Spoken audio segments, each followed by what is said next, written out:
So when it comes to the RNC Legend cranks, a couple questions might come to mind. First, are they worth $1,000?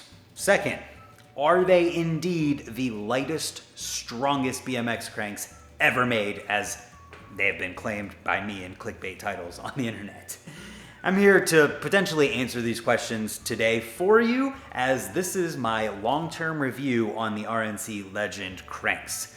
So these cranks I've ridden for coming on 4 months at this point. My install video came out December 5th of last year, and I feel that that is an adequate amount of time for me to ride a crank set and then give my honest feedback that is unbiased, as well as hopefully informative and experienced based on how long I've been riding these. So with that being said, these RNC Legend cranks are $1,000, and I'm gonna try and hopefully give you guys enough information to decide whether or not it's worth it to buy these today. So first, let's talk about the cranks themselves. If you missed my install or my unboxing video, I'm gonna quickly go over the cranks. They are made from miraging steel. They are a tubular welded crank with welds here and welds here, and miraging steel is apparently one of the strongest metals out there, and it is used on not only missile casings, but also the one that I tell everybody is, I read it's used on top fuel dragster crankshafts. That's the thing that spins and drives the pistons up and down. So who knows how many RPMs and the forces and heat that thing is under inside the center of an engine of a top fuel dragster. If you've ever been around one, you know that you can just feel the energy in the air whenever those things go down the track. So that's what those are made from, and they come in at a weight of 14 ounces, around that area, for the entire crank set. That is both arms, both bolts, and the spindle. The spindle and the bolts are not miraging steel. They are made from titanium. The spindle is made from a beta titanium. And if you want more information about the cranks, the spindle, the bolts, whatever, you can go ahead and check out my unboxing video where I talk in depth about these things. So at that, we talk about the cranks themselves. Let's talk about the ordering process that you could go through. So these cranks are available from 125 up to 185 in 5mm increments. So just about any crank length you could want, short of an odd, weird number that's not a 5mm increment, is available. They also come with a bottom bracket, mid or American, and a sprocket, 25mm or 25 tooth, 28 tooth, or 30 tooth for a normal sprocket, or 25 or 28 tooth bash guard sprocket. They also have two different spindle widths, 6 inches and 5.625 inches spindle widths, depending upon what you need for the width of your bottom bracket tube on your crank or your frame, as well as your spacer needs. And that's pretty much it as far as ordering goes.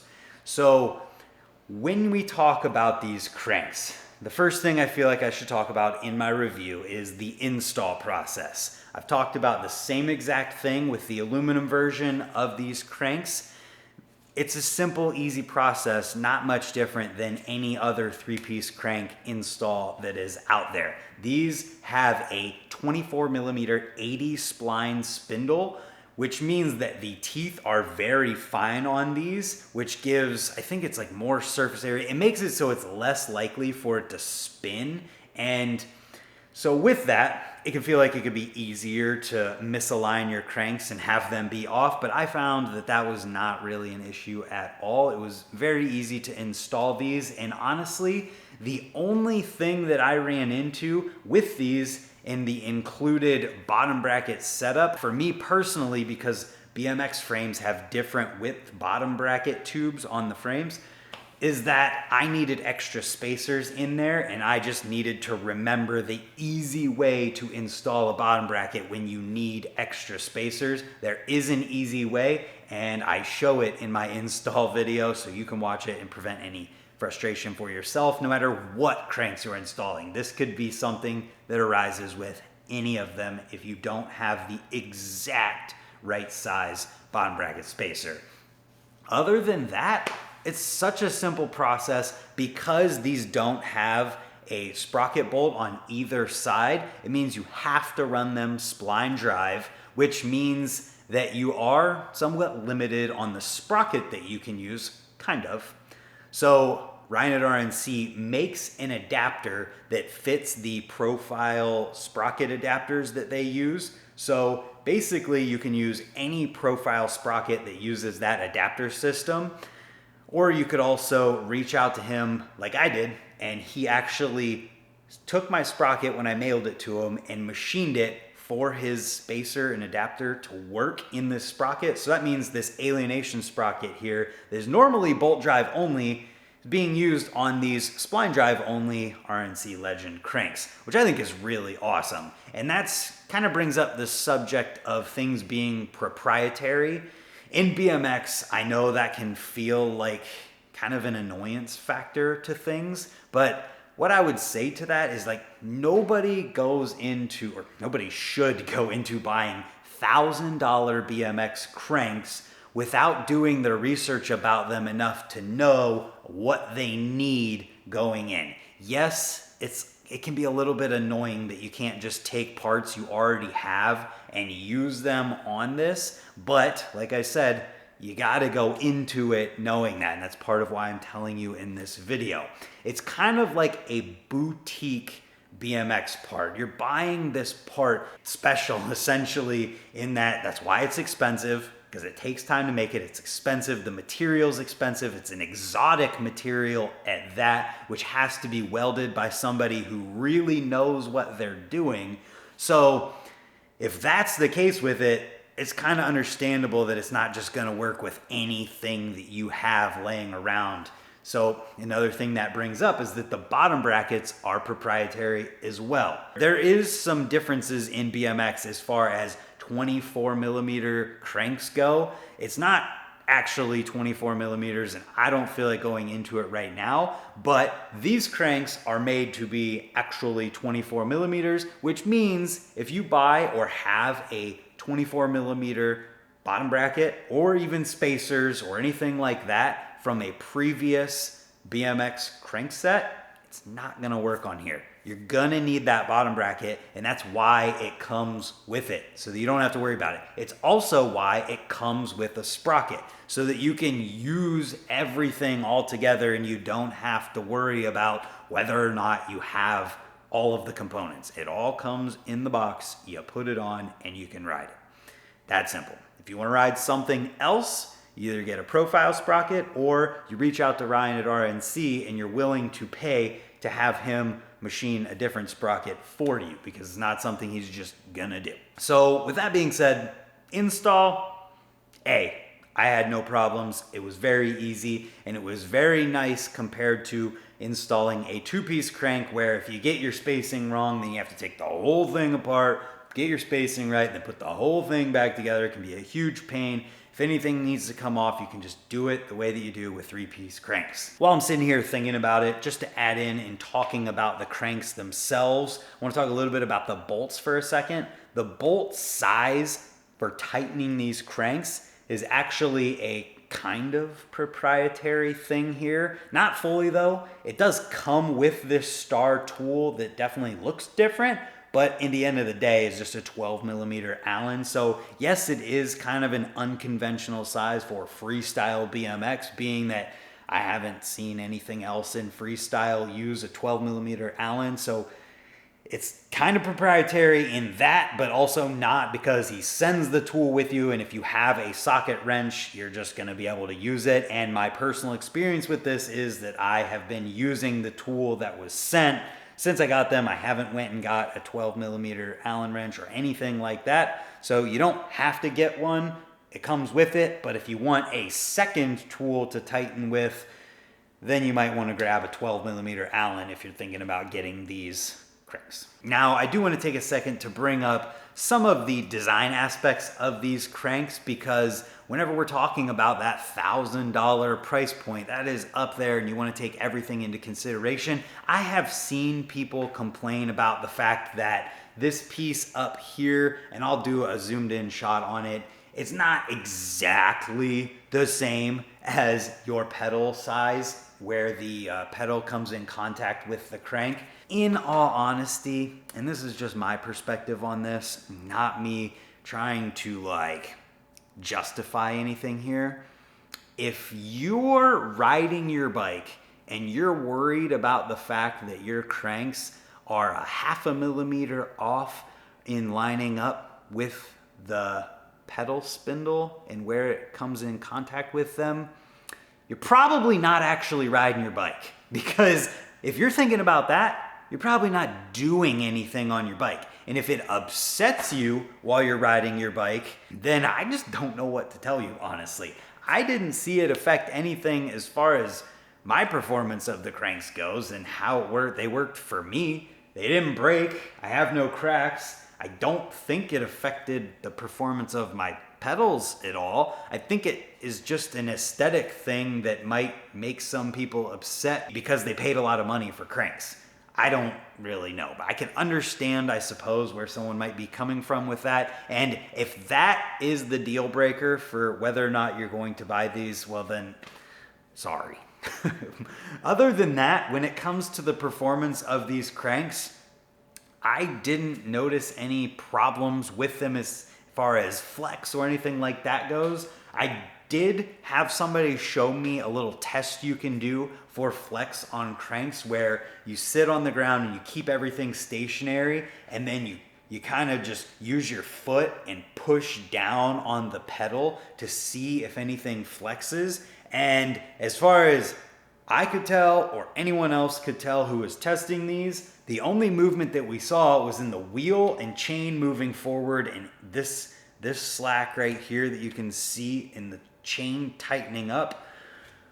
And that was kind of it. Also, in terms of performance, the same thing came up with these cranks as came up with the aluminum cranks.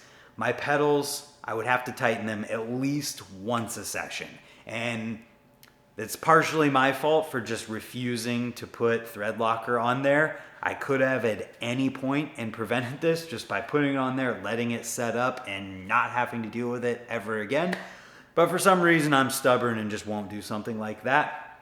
So yes, I did have to tighten these pedals, but something that should be an easy thing to prevent just by putting thread locker on. I would have to tighten the cranks occasionally with the crank bolts. Other than that, thread locker kind of prevents any of the issues that I saw with these cranks. Are these the lightest, strongest cranks in all of BMX ever? I guess the answer could potentially be yes.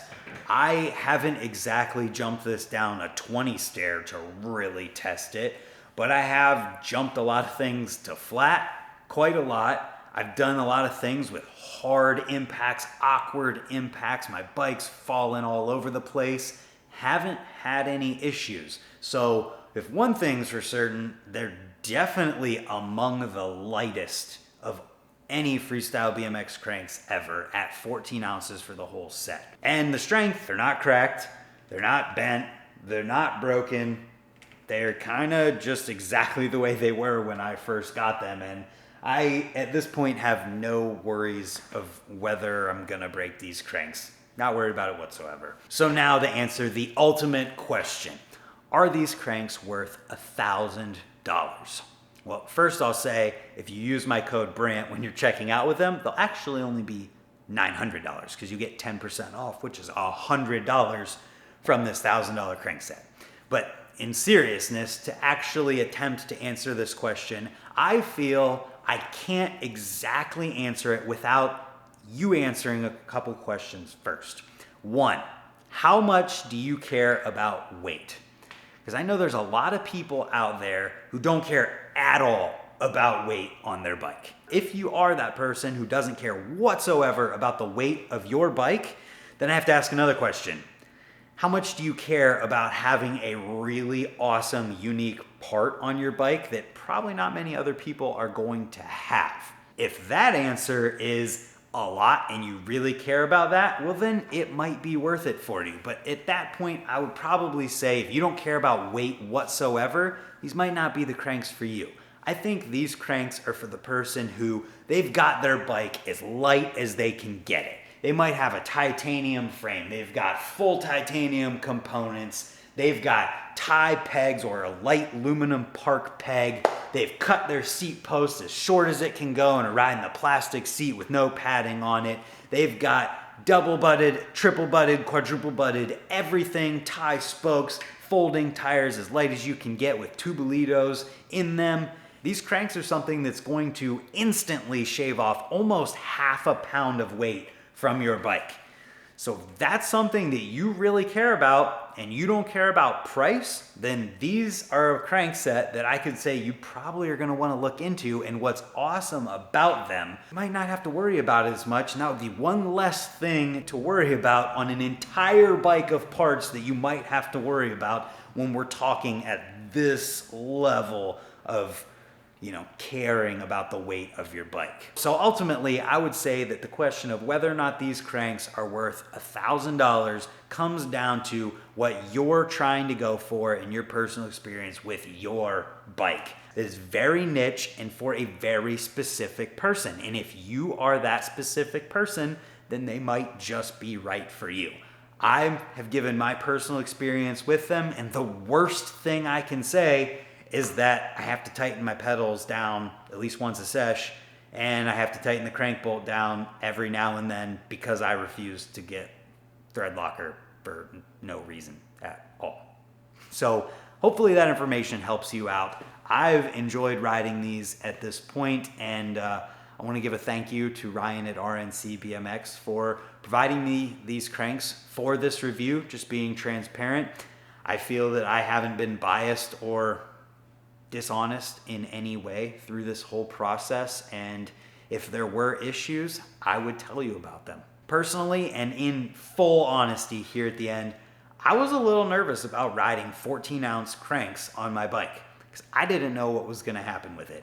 And here we are 3-4 months later, no issues whatsoever as far as performance goes. Haven't cracked, haven't broken, have done anything that I've wanted to do on my bike with these, and haven't had any problems. So hopefully this helps you out. And if you do want to pick these up or anything from Ryan at RNC BMX, use my code on the screen right now. Saves you 10%, helps me out at the same time. And if you have bought these and you have them on your bike, let me know in the comments down below what your experience of them is. And hopefully we'll see you guys tomorrow for another video.